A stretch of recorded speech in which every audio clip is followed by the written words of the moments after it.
Ladies and gentlemen, hello? If I could get everyone's attention, please.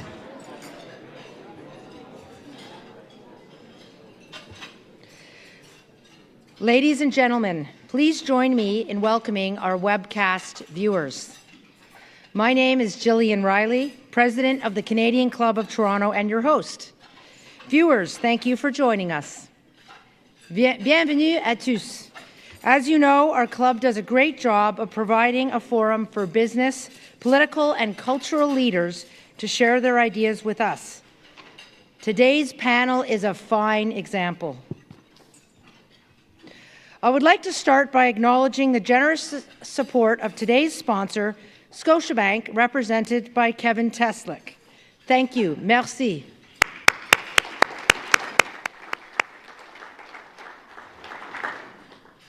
Now I have the privilege of introducing today's panel. Ontario's panel on economic growth and prosperity has a lot of ideas about how to make this province even stronger. Our panelists are no strangers to big ideas and to investing in potential. First off, the Dean of the Rotman School of Management and Chair of Ontario's panel on economic growth and prosperity, Professor Tiff Macklem. Tiff will give us an overview of the report findings. He is also a former Senior Deputy Governor of the Bank of Canada. Then the panel will convene, which includes Stephen Carlisle, GM Canada President and Managing Director. Stephen is a sought-after business leader who serves on a number of councils and advisory bodies targeted at enhancing competitiveness and prosperity. Mary Ellen Anderson. Mary Ellen is an online media veteran who has worked for Canadian media giants CBC and CTV. The Microsoft Canada Vice President is now charged with making sure customers take full advantage of Microsoft Cloud. Bruce Flatt. Bruce Flatt heads up the leading global asset management firm, Brookfield Asset Management, which features 700 investment professionals in 100 offices over 30 countries. And moderating the panel this afternoon is Kilian Berz, Senior Partner and Managing Director of the Boston Consulting Group's Canadian practice. In addition to serving on the Economic Growth and Prosperity panel, he has been appointed as Special Advisor to the Prime Minister. Tiff and esteemed panelists, it's my great pleasure to turn the Canadian Club of Toronto podium over to you.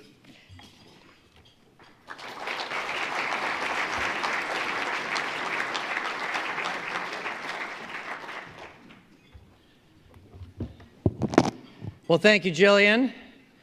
Welcome and good afternoon. I particularly want to thank our panelists for coming. I am very much looking forward to the discussion myself. I think we're in for a real treat. But before I turn it over to the panel, I want to say a few words about the study we did interviewing 33 CEOs and futurists across Ontario. You should have a summary of the study in front of you. The study was the brainchild of Ontario's Panel on Economic Growth and Prosperity, which is an advisory board to the Institute for Competitiveness and Prosperity at the Rotman School of Management. And as you just heard, I have the privilege of chairing the panel, and included both Kilian and Steve actually are members of the panel. The project was also a wonderful collaboration with Boston Consulting Group. So how it worked was, together with Kilian and Boston Consulting Group, we conducted 33 interviews of CEOs and futurists. They were fascinating, structured conversations, and I have to say we're very grateful for all the CEOs and futurists that gave us their time. And our panelists today were all among the people being interviewed. Now, these were not conversations about next quarter or even about next year. They were conversation about where can Ontario win over the next 10 to 20 years. What strengths can we build on? What's holding us back? Where should we invest? And what do businesses and governments need to do to fully realize Ontario's potential? So what did we hear? Well, first thing we heard was we heard some humility from the CEOs.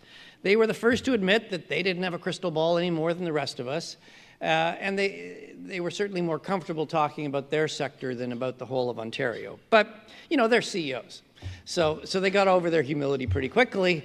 You know, they had views, and you won't be surprised, they were very articulate. So let me highlight a few of the common themes that came out before I turn it over to the panelists.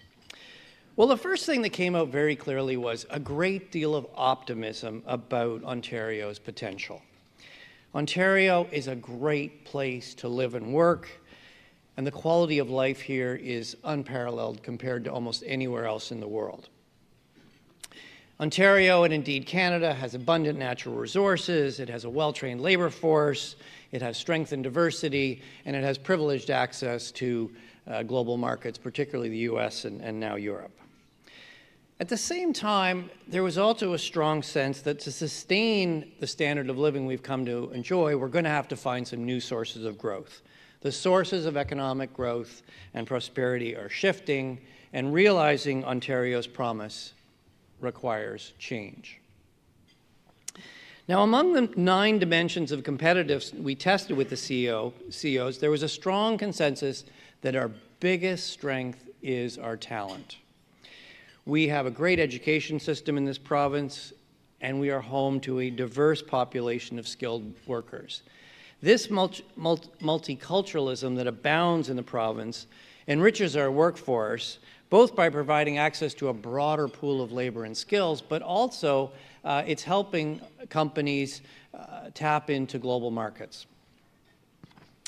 And indeed, as you can see from the charts in front of you, talent access and development and international talent and attraction and integration were 2 of the top 3 advantages that the CEOs focused on. The other dimension in the top 3 was the level and quality of research. As one CEO put it, we stand tall in research. For CEOs, particularly across information and communications technology, manufacturing, financial services, and health clusters, this leadership in research was seen as a critical advantage. So what's holding us back? The 3 dimensions that CEOs ranked Ontario the lowest on were research commercialization capacity, capital commitment to innovation, and risk-taking culture. Overall, there was a sense of optimism that the innovation ecosystem in Ontario is really strengthening. But the CEOs stressed that, too often we're seeing inventions, big ideas that were, research that was developed here being commercialized in the United States. We have some fabulous companies that are doing very well in international markets, and we have lots of startups, but we are having trouble scaling rapidly in the global marketplace, particularly highlighting a dearth of later stage capital that companies critically need to scale into global markets. The other thing that was often lamented is that Canadian companies and Canadian governments are sometimes too skittish about taking on a new venture, on a new Ontario-based venture as one of their suppliers until that new venture has proved itself in the US market. The CEOs went on to offer some big ideas on how to realize Ontario's promise. Most of these were centered around 2 themes: talent and technology. A central theme was that by increasing the supply of talent, we can actually increase demand in this province. Building domestic talent requires an education system that aligns with 21st century skills. Coding, critical analysis, collaboration, these were things we need to embed more deeply in our educational system. And the other theme that came up very frequently was that with the US in particular looking increasingly inward, this is a moment in time for Canada. This is a moment in time. It's an opportunity to attract some of the leading talent from around the world, and the CEOs really encourage governments to seize that opportunity, streamline visas and immigration. On technology, the CEOs and especially the futurists really underlined the importance of embracing new disruptive technologies and really saw these as a source of competitive advantage. These technologies are coming, and it's the companies that experiment with them and invest with pace that are going to be the winners. Horizontal and platform technologies like machine learning and artificial intelligence, big data analytics, and digital security were all very highly ranked, and indeed, more than 80% of the CEOs rank machine learning and AI as the most disruptive technology. I could go on. My mission here was to get you interested enough to go back and actually read the report, but more importantly, really to set the stage for what I think is going to be a wonderful panel discussion. As I mentioned, Kilian and I, along with BCG, did the interviews. Mary Ellen, Steve, and Bruce all participated, and I am really looking forward to hearing their stories and getting a little more color behind the interviews. So, Kilian, over to you. Thank you. So Ontario in 30 years.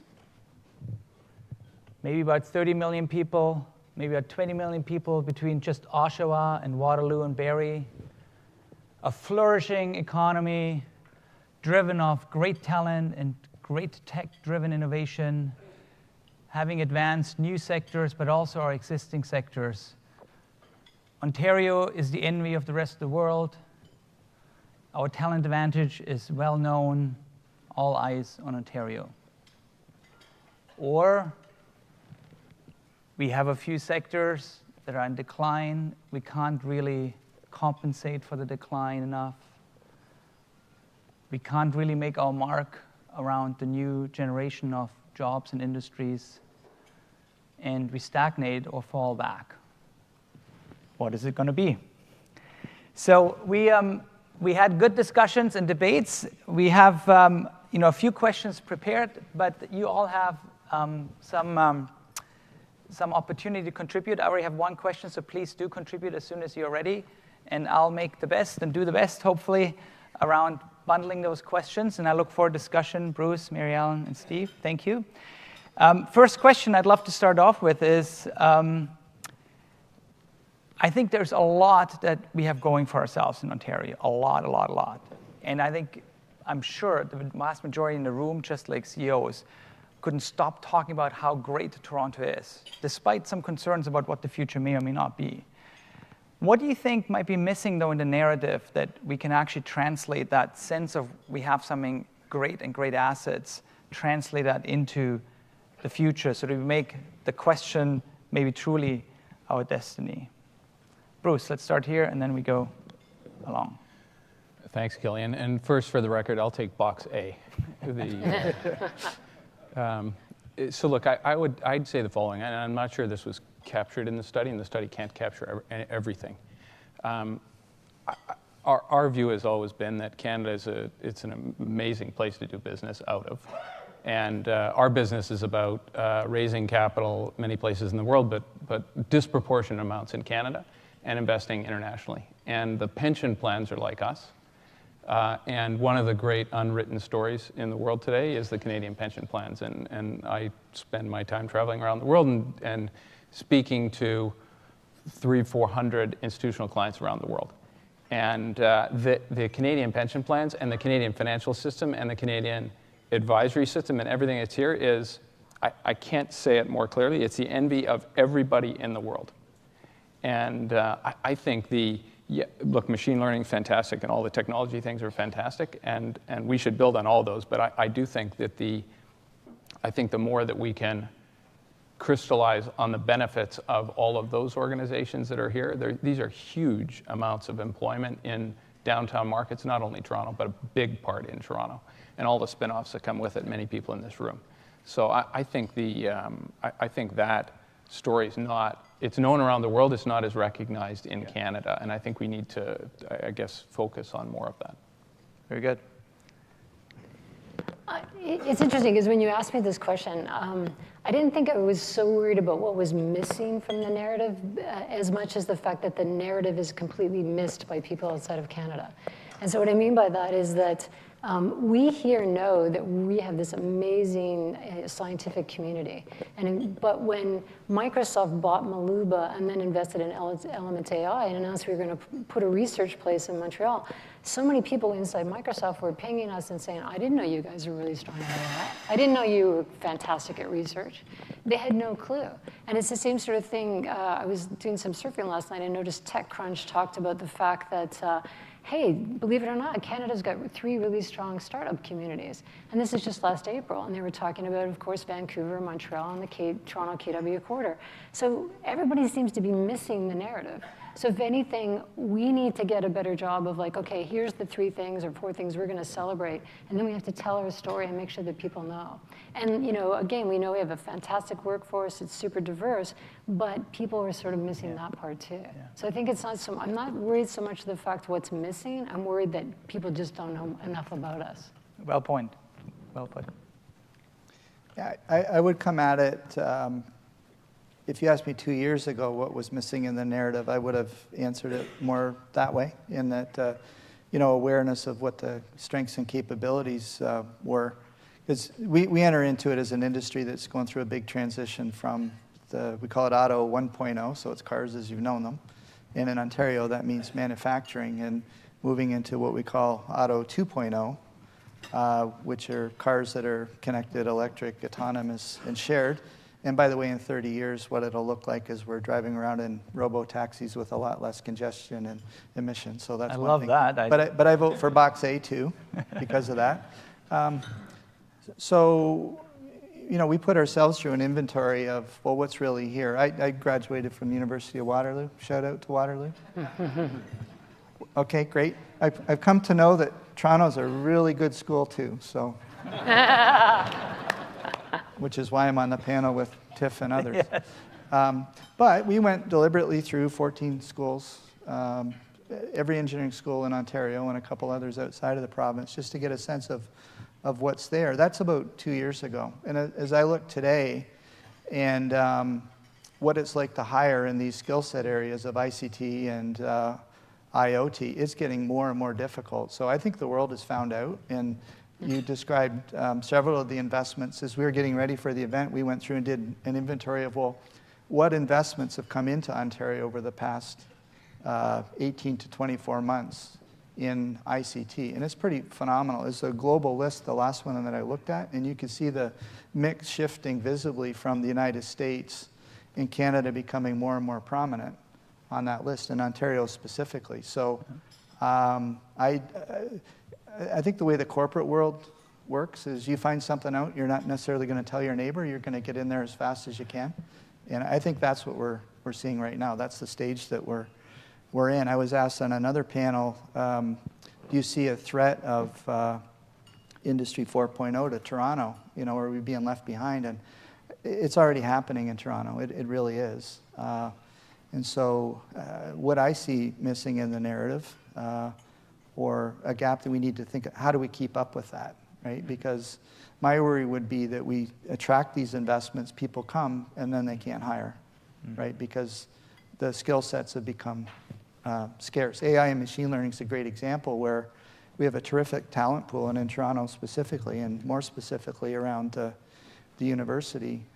It wouldn't take a lot. You asked us a hypothetical earlier on about what if Amazon dropped in here. That would be a big problem. A happy problem on the one hand because it's huge employment. Yeah. It's aligned with a very bright future. On the other hand, it would tend to crowd out. So I don't know that we've got the capacity or the capability to keep up with the potential that's out there for all of us. Well, it's a great description of the optimism around Box A and what you're all doing to make Ontario go down the Box A path. But actually, you're embedding a great challenge in it too, and I think that leads to the next question that we should really debate. So we have this, and I think it's overwhelmingly recognized, this incredibly diverse and deep and rich talent pool. And it goes from very, let's call it traditional capabilities that are incredibly deep and professional capabilities that are very high standard to new and leading capabilities that we need. And yet, there's almost a chicken and egg challenge. How many of those new tech-driven and tech-oriented graduates and how many maybe mid-career people do we want to reorient?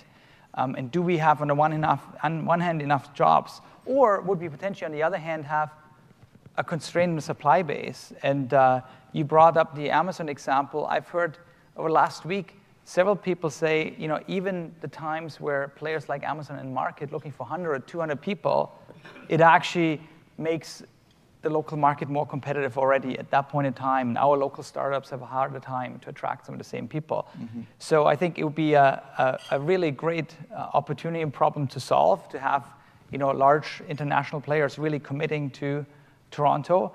But are we ready for it? So the question on the talent is really twofold. One is, what's the strongest sort of differentiating strength that we need to start leveraging more and more so that we don't run out of gas, to your point?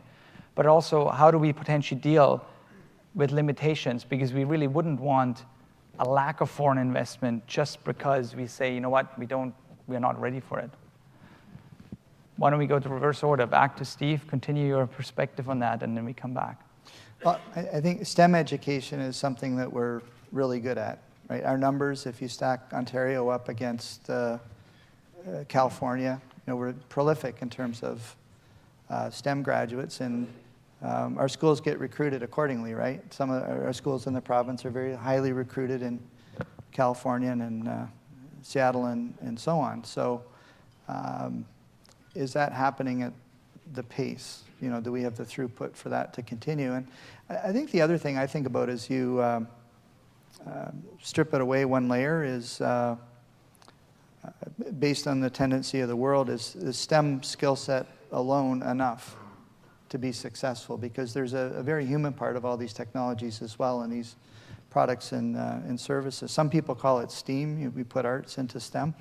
But I think of it as more, are we graduating technical people that can work in multidiscipline companies with the business acumen? And one path to that is work integrated learning. We have some schools with good co-op programs. Co-op students are very highly sought after, but do we have sufficient co-op and other work integrated learning programs to support? Just because you have a good technical degree doesn't mean you're going to be highly recruited and hired. You have to have a different kind of skill set in the future. I think we're a little shy on that, Mark, and we have such terrific examples and benchmarks of how we could do better. That would be one area that I think we could focus on, is expanding that to the other terrific institutions that aren't necessarily playing in that space. Because people will hire co-ops. If anyone hires co-ops, what a great experience that is in terms of what they can contribute. And then the idea of an extended job interview, and they're much better placed in terms of landing in the workforce when they graduate. I think it's true. There's so much overwhelming evidence, not just in Canada, but globally, that markets and education systems that have dealt with the co-op model are superior. So that would be certainly a fantastic push to get to the next level of productivity. Mary Ellen, perspective? Yeah, it's interesting because I'm in the middle of building out this new team and hiring 26 people, and then across Microsoft Canada, we're already, I think, causing some problems because we probably have more than 100 openings, and they're primarily for tech people. So if anyone's interested, reach out. And one of the things, and one of the things we talk a lot about is we have to be really careful because we start kind of stealing from our partners or stealing from our customers. Yeah. Right. And so we focus a lot on, are there people that we can bring in from other markets? In fact, there's an interesting stat that says that 30% of the STEM workers aren't in the locations where you would expect them to be. And so we're going to have to look further afield, and we're going to have to be really, smart about where we're going to find them. But then so two interesting things started to happen recently. We have this little thing called Skype that we use, and people can ping you in the middle of the night, late at night when you're trying to get some work done quietly. And more people are pinging me from other countries that work for Microsoft and telling me they already have permanent residency to come to Ontario, to come to Canada. Now, you know how complicated that is to get. And they've already decided that this is one of their countries they want to move to. And they've gone through the process and they're ready to come here. And that makes them super attractive. So all of a sudden, there's like 3 or 4 people in my pipeline that I know the second they land, they can start working, and that's amazing. But what was it? I'm dying to understand what was it that got them to say, I want to come to Canada. And then the other side, that 2 more key points about how do we keep finding these talents. One is, unfortunately, still today, it's something like 1 in 100 young girls want to go into STEM. What catastrophe is happening that we still can't get young girls to be interested in these careers? These careers that are a license to print money. Trust me, I started in media. I made nothing. I switched to Microsoft, and I'm like, oh, I now have a farm north of the city because I don't know what to do. Which all this, I keep, no, but I keep telling this to people. Are you crazy? Get into STEM. It's a license to print money, you know. And they think I'm kidding, and I'm not. And so anyway, this is the thing. How do we get young women involved? This is like super, super important. And then the last thing is, we have to think about how do we constantly upskill people. And it used to be that we talked a lot about, and I would be in interviews, and there'd be this list. Do you know this? Do you know that? You know, and it was often the Microsoft stack, and now no one cares about the Microsoft stack, and it's now all open source. And if you get that joke, you'll understand that that's a huge shift. But anyway, what was interesting about it now is like we're like, no, you don't have to know anything. You just have to be able to learn. Because again, there's other stats that show that 65% of the students will be doing jobs that they don't even exist tomorrow. Mm-hmm. So I just want to know that you're keen on learning. And if you can come in, I'll figure out a way to teach you. But now, how do I get you to drive the targets we need to hit and learn on the job without you having to work, 24/7 and including weekends? So all these things are going to be what we have to think about in the future, and especially that lifelong learning and skilling and figuring things out. And it's keeping us up at night, to be honest, because we haven't got the answers yet. So if anyone does, reach out to me on Facebook or LinkedIn that we own. Good. Bruce, allow me to ask Mary Ellen a follow-up question, which was the first question from the floor. There are clearly a lot of global studies and a lot of evidence that the participation of women in the economy is potentially one of the biggest drivers to ongoing growth. And at the end of the day, particularly as we have aging economies, that is even more so a relative driver. You talked about the issue of girls and women maybe not graduating from the topics that might be the most in demand. Are there other things from your perspective that could and should be done so that we actually allow ourselves, allow our companies, allow the startup sector to just create an environment where we have more participation of women? One of the things we're starting to do in hiring is once we've actually seen research that if people look at a resume and they see a woman's name, they often judge it differently. And so one of the things we're trying to do is blind reviews. So those initial reviews, just look at the qualifications and take out the fact that it's a woman. And then, so that's something we just started during this process in the last 2 months. And it's very interesting because I recently just went through a process where we had these very deep technical interviews, and one of the strongest women that I know from India was actually got a no hire. And I was like, how can that be? Like, this was a person I've been waiting for 6 months for a job to open to bring her in. And there was a miscommunication on what we were looking for. And this, again, the person interviewing was thinking that she had to know everything. And all I wanted to know is, do you think she's a good fit for the team?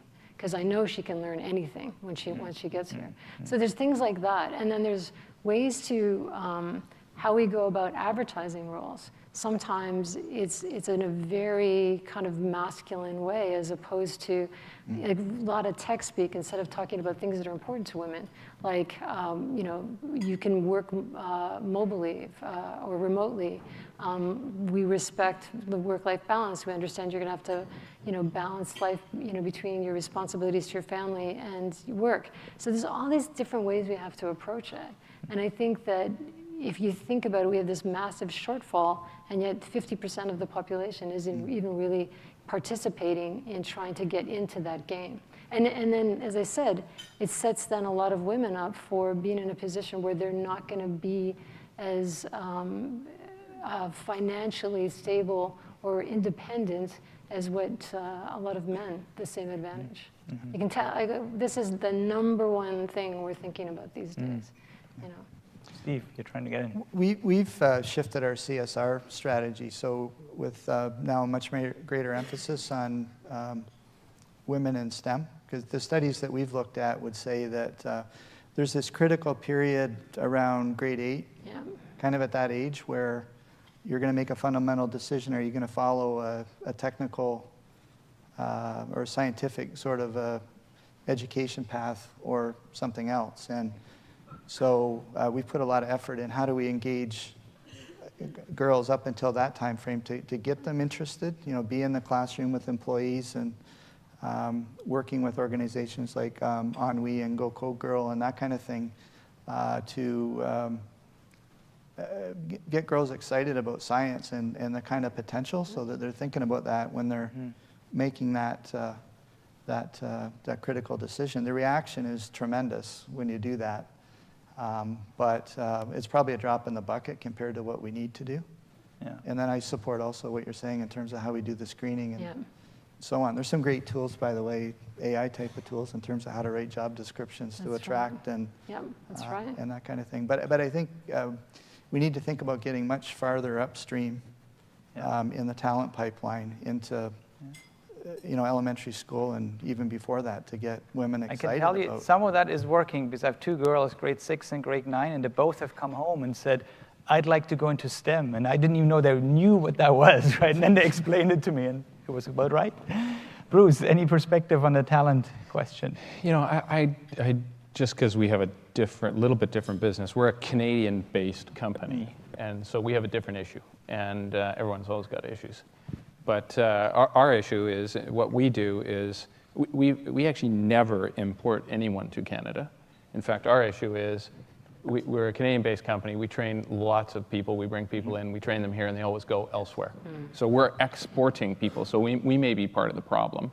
Our issue actually is, and while we have lots of people all around the world, we like to have people trained in the culture that we have of our organization to be able to go to those offices.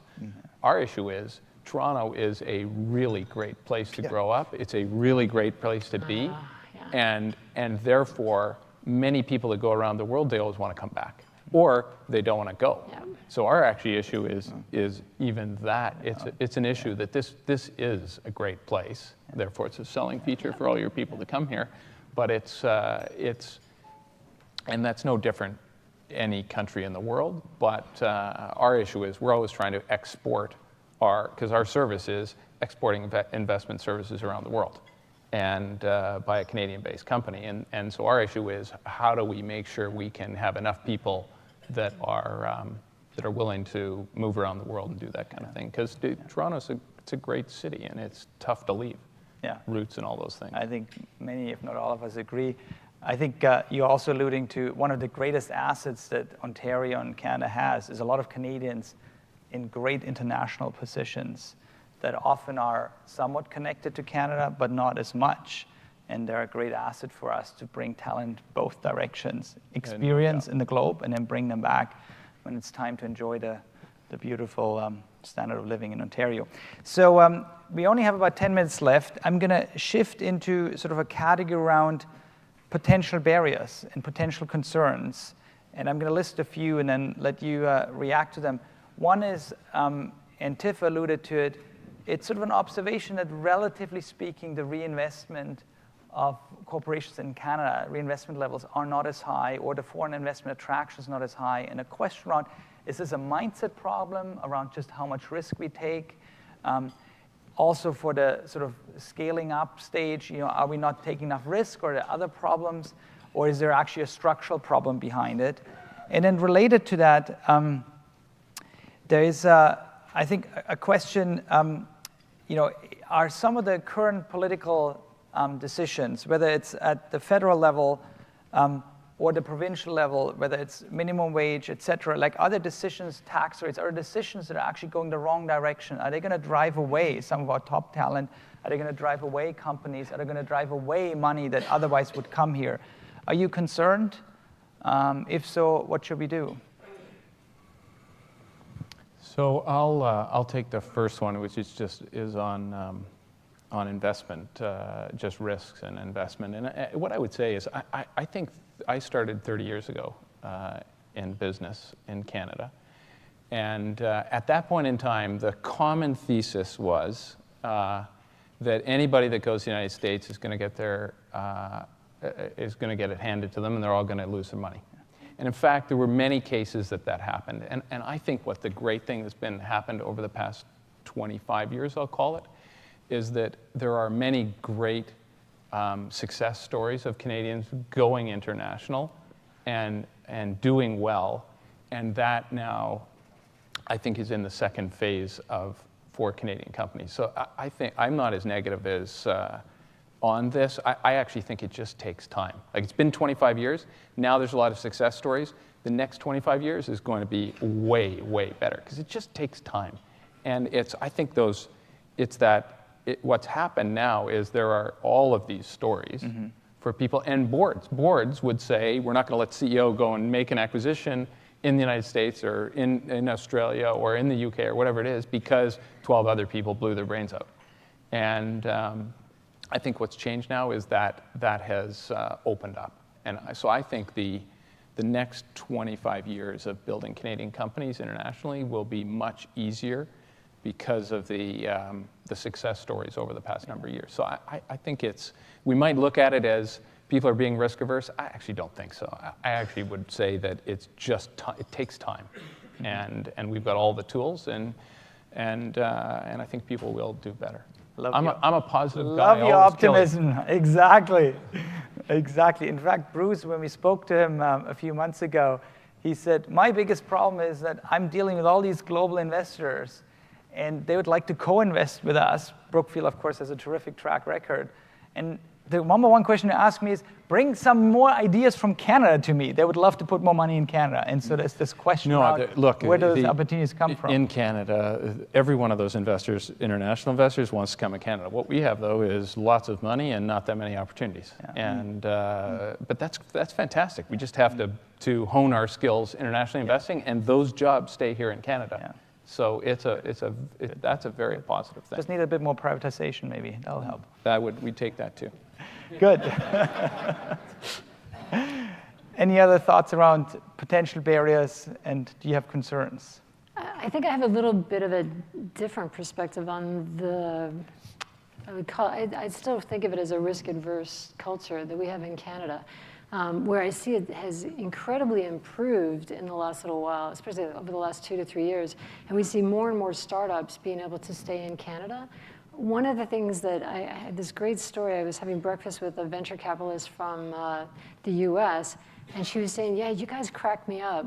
Your startups are apologizing because they have $5 million in revenue, and they're asking for way less money than the New York startup who has absolutely nothing, just an idea and a couple guys that are starting to code, and they expect way more money.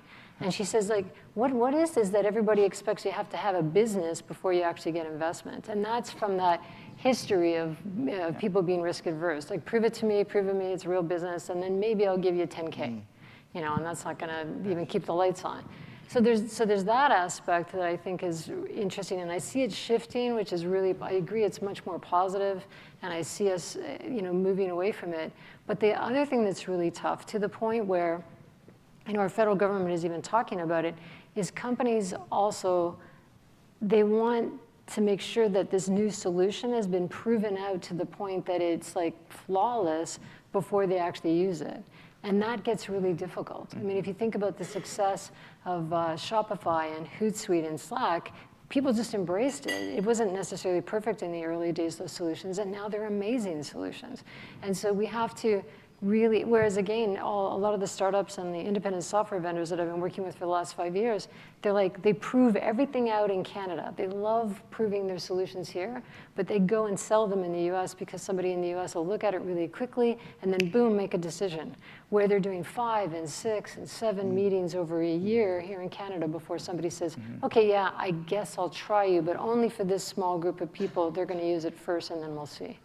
And so I think that's the experience or the exposure I've had. And when I hear them saying that Canadian companies and public sector are embracing their solutions as fast as the American companies are, then I know we will have really changed that culture in Canada.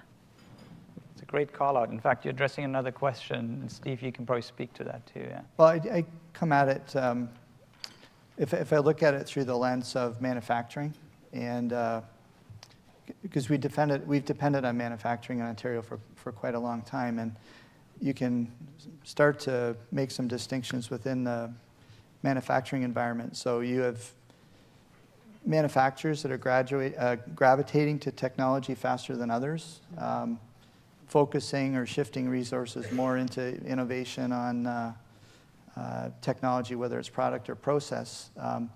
My worry is those that don't, will get left behind. So if we want to continue to be manufacturers as we have done for the past 50 or 100 years, as is the case in automotive, then that's something that I would be worried about. And why that happens, I guess we're not quite sure. We're on some other panels trying to work our way through that, whether it's a lack of awareness or a lack of wherewithal or a lack of desire or grit or motivation. We don't know, but that to me is quite a worry in terms of how do we transform our manufacturing sector so that it remains competitive. There's some terrific examples of terrific successes of Canadian companies that are playing globally very well, like Magna and Linamar and Woodbridge and people like that in our sector, but far more examples where we can't point to those successes. So that's a concern. Mm-hmm. Let me try and wrap up this round with one question. If you could give our political leaders one piece of advice, what they need to do differently to just embrace that optimism that you talk about, foster the opportunities, encourage that next level of risk-taking investment, what piece of advice would you give our political leaders? You go ahead. Oh, come on. That's not fair. I'll start. Steve is ready. I would just say, look, anything the government can do to promote small business, large business, and all business, just doing its thing. They don't have to do anything for us. They don't have to. They don't have to put programs in place. Just get the environment right. And if they get the environment right, business will take care of itself. Like I don't think it's any more simple than that. That's a good one. I let you say first if you want. But that was really good. For the first thing that came to mind was just don't be like the U.S. But in terms of their current political climate, I think this, and I know I'm not supposed to say it out loud, but I think the big thing is just to keep embracing that cultural diversity and keep making it. For those of us that do need and want to bring workers in from other countries to make that possible. I think that what's happening in terms of Toronto and different communities around the hub, the epicenter of artificial intelligence and research that's going on here is incredible. And we've got to just make it so super simple for people to come in and join that incredible, it's just this wave of innovation that's happening. And we want to be the hotbed. We don't want somebody to decide that it's another city. So the more that we can have people come here and work together here, I think that's the biggest thing for us. I think speed is critical. This shift is happening, I think, much faster than we might appreciate. So there's some great policies that are being developed and debated around innovation and clusters and things like that. So we cannot go too fast on those things, I don't think. Because it's a very active global competition, to land these mandates and do this work and attract the people and so on. And it's going very, very fast. So speed would be a one-word summary. Thank you. I mean, our future is definitely not a destiny, as we found, but I think it's in our hands to turn it into gold. So let's do that.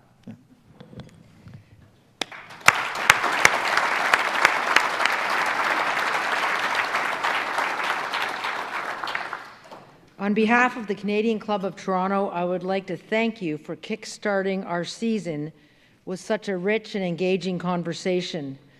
Ontario definitely earns the enviable position of being the economic engine of our great country. And I would say you actively promoted that, and the positive and optimism that you outlined today was great to hear. I think through innovative investments, diversification, partnerships, or the many possibilities outlined in the panel report, Ontario's potential is limitless. The future is very bright. Now, I don't know if everyone noticed at their seat, you have this booklet. And on the back, if you would like to access the report, I know I am very interested now in accessing the report. There is direct access and website and Twitter addresses on the back so that you can directly access the information. Stephen, Marielle, and Bruce, your personal examples of leadership and your commitment to excellence are very inspiring. I would agree with Kilian that your optimism for the future is very nice to see, and I think I saw lots of humility today myself. Stephen, I do look forward to that robo-taxi in the years to come. We wish you all continued success in your leadership roles. To our moderators, Tiff and Kilian, we are deeply appreciative of the insightful conversation that you led for us today and for your efforts to promote our province's potential. Before we conclude, here are some highlights for the upcoming club events. On Tuesday, September the 26th, we have Canada's ambassador to the United States, the Honourable David McNaughton, will be at our podium. And on Thursday, September 28th, Nobel laureate Dr. Arthur B. MacDonald, Professor Emeritus of Queen's University, will discuss his groundbreaking research, his collaboration, and how it has progressed since his award. To order your tickets or to learn more about the club, please visit our website at canadianclub.org. You can also join the conversation via Twitter and Instagram by following us at CDNCLUBTO or by using that. We would also like to thank mediaevents.ca, Canada's online event space, and VVC for live streaming today's event. To learn more about the club, please visit us at thecanadianclub.org. Thank you all for being with us today. We look forward to seeing you again soon. Thank you again to our esteemed panelists and moderators. Have a great afternoon. Merci et à la prochaine.